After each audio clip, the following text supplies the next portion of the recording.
আসসালামু আলাইকুম। আপনারা যে যেখান থেকে আমার ভিডিওটা দেখছেন, আপনাদের সকলের প্রতি রইল আমার পক্ষ থেকে দোয়া আর ভালোবাসা। আর সেই ভালোবাসার দিয়েই আজকে আমি ভিডিওটা তৈরি করেছি। আসলে এই ভিডিওটা 31st নাইটের ভিডিও ছিল। আমি রিলস ভিডিও আপলোড করতে গিয়ে এই বড় ভিডিওটা আপলোড করতে একটু দেরি হয়ে যায়। সেই জন্যই আমি একটু দেরি করেই আপলোডটা করলাম। আর আপনাদের কাছে আমার একটাই অনুরোধ থাকবে, আমার ভিডিওটা যদি আপনাদের কাছে একটু হলেও ভালো লেগে থাকে তাহলে অবশ্যই একটি লাইক দিয়ে কন্টিনিউ করবেন আর সাবস্ক্রাইব করে অল বাটনে প্রেস করে রাখবেন। এখানে আমি মাংসটা রান্না করছি। মাংসটা রান্না করতে গিয়ে আমি অনেকটুকু তেল দিয়েছি, পেঁয়াজটা ভাজা ভাজা করে নিয়েছি, তেজপাতা দিয়েছি, এলাচি দারচিনি দিয়ে দিব, 2টা এলাচ, 3-4টা এলাচ দিয়েছি, আর 2টা দারচিনি দিয়েছি। দারচিনির গন্ধটা বেশি ভালো লাগে না, তবুও দিতে হয়। সেই চিন্তা করে আমি এখানে এখন দিয়ে দিব আদা রসুন পেস্ট, বাদাম পেস্ট। এইগুলি দিতে গিয়ে এখানে শুরুতেই আমি এলাচি আর দারচিনি আর তেজপাতা দিয়ে দিলাম। তারপরে দিয়ে দিলাম এখানে টক দই। টক দই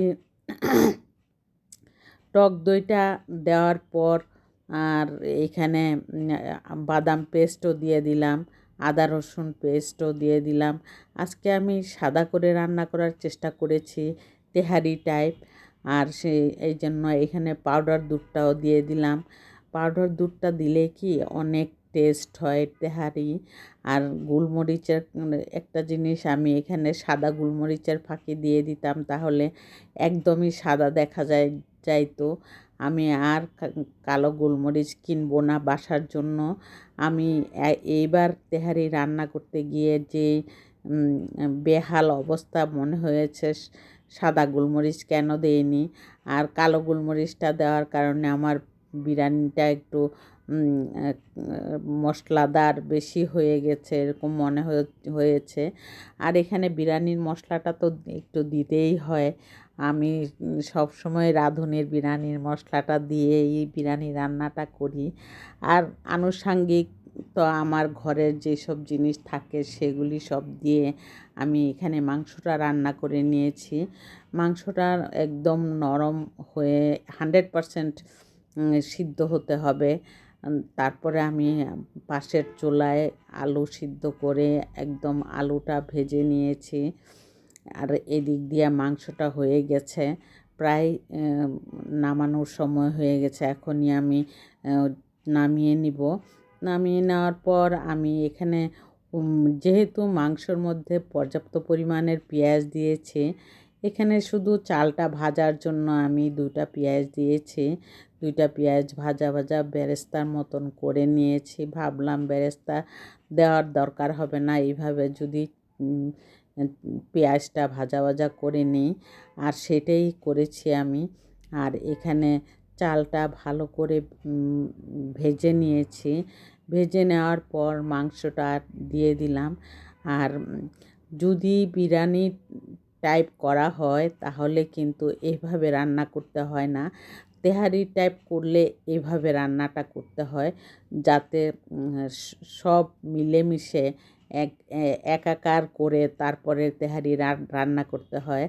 আর বিরিয়ানি যদি রান্না করা হয় তাহলে 80% পোলার চাল সিদ্ধ হওয়ার পর নামিয়ে ভাজে ভাজে যদি আমি মাংস দিয়ে থাকি তাহলে ওটা বিরিয়ানি টাইপ হয়। চালটা কিছু সাদা থাকে, কিছু মশলাদার থাকে। আর সেই জন্যই এইভাবে রান্নাটা করার অর্থই হলো তেহারি। আর আলুটা আমি দিয়ে দিচ্ছি, দেখুন কত সুন্দর করে ভেজে নিয়েছি। আর গোটা গোটা আলু রেখেছি, এতে করে আমার হাজব্যান্ড খুব পছন্দ করে। ছোট আলু হইলে আরও বেশি পছন্দ করে। আর এখানে আমি কিন্তু ঘিও দিয়ে দিয়েছি। অফ ক্যামেরায় আমার অনেক কিছু ভুল হয়ে যায়, আর সেটা আমি দিয়ে ঘিয়ের পরিমাণটা 3 টেবিল চামচ দিয়েছি।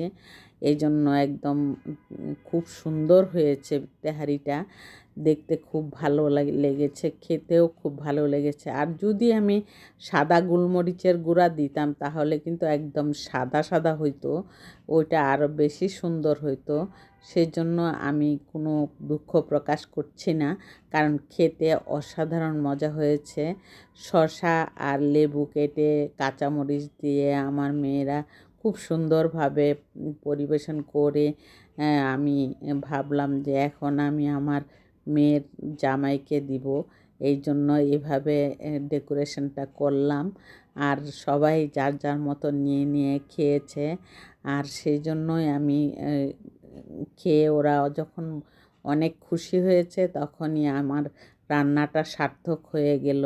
আর সেই দিন রাত্রেবেলা যে কত আতশবাজি কত জায়গা থেকে ফুটিয়ে তুলেছে আকাশটাকে, সেটাও একটু ধারণ করলাম। ভাবলাম যে যতদিন পরেই দেই না কেন ভিডিওটা, আমি যেহেতু করে রেখেছি আমার এলাকায় কীরকম আতশবাজি ফুটিয়েছে, আমি তা ধারণ করলাম। আমাদের ছাদ থেকেও আতশবাজি ফুটিয়েছে, কিন্তু আমি ছাদে যাইনি, অনেক ঠান্ডা ছিল। এত ঠান্ডার মধ্যে যেহেতু বারান্দায় আমার দাঁড়ালে আমি অনেক কিছু দেখতে পাই, আর দেখার মতন সব কিছুই বারান্দায় দাঁড়ানোর পর দেখা যায়। সেই জন্য আমি আর ছাদে যাওয়ার চিন্তা করিনি, আমার মেয়েরা গিয়েছে ছাদে। আর আমি সন্ধ্যার নাস্তা হিসাবে এখানে চিকেন বান বানিয়েছিলাম। চিকেন পাপও বলে অনেকেই, চিকেন বানও বলে অনেকেই। আর এই চিকেন বানটা অনেক মজাদার হয়ে থাকে। আমি বানিয়ে সন্ধ্যার নাস্তায় ওদেরকে দিয়েছিলাম, ওরা খেয়ে তো তেহারি খাওয়ার জন্য বেশি করে এটা কম খেয়ে উঠে কম